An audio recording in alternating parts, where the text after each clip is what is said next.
ஒரு சில பேருக்கு எத்தனை காசு வந்தாலும் ஆனால் கையில் தங்கவே மாட்டேங்கிறது, தரித்திரம், இல்லை காசு இல்லை இல்லை கஷ்டம் அப்படிங்கிற அடிக்கடி நாங்கள் சொல்கிற மாதிரியே இருக்குது. எவ்வளவு காசு பணம் வந்தாலும் அதெல்லாம் எங்கே போடுதுன்னே தெரியல, கஷ்டமாக இருக்குது, வீடு ஃபுல்லாக தரித்திரமாக தான் இருக்குது, அந்த மாதிரி சொல்கிற நிலைமைக்கு நாங்கள் வந்துட்டோம் அப்படின்னு நினைச்சேன்னாக்க நீங்கள் இந்த மாதிரி பண்ணுங்க. அதாவது பஞ்சமி திதி உங்கள் எல்லாருக்குமே தெரியும்.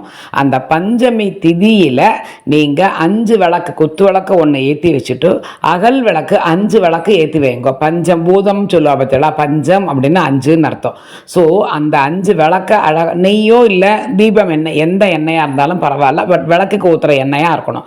அதை ஊற்றி அழகாக சின்னதாக ஏற்றி வச்சுட்டு, பஞ்சமி தேவியே எங்களை கஷ்டமில்லாமல் தர்திரத்திலிருந்து காப்பாற்றுமா அப்படின்னு நன்னா வேண்டிண்டு உங்களுடைய இஷ்ட தெய்வம் குலதெய்வம் ரெண்டுத்தையுமே வேண்டிக்கோங்க. இந்த மாதிரி சாம்பிராணி நன்னா போட்டு மனம் வரா மாதிரி பண்ணி இதை நன்னா வேண்டிண்டு, பஞ்சமி தேவி எங்களை நன்னா காப்பாற்றுமா, எங்களுக்கு தர்தரத்தை போக்கி காசு பணத்தை கொடுமா அப்படின்னு சொல்லி நன்னா நீங்கள் வேண்டிக்கோங்க. கண்டிப்பான முறையில் இதை நீங்கள் ஒரு மாதம் அதை திதி வருது பற்றியால அதை 2-3 வாட்டி நீங்கள் பண்ணினீங்கன்னா 4வது வாட்டியே உங்களுக்கு கண்டிப்பான முறையில் ஒரு நல்ல ஒரு மாற்றம் தெரியும்.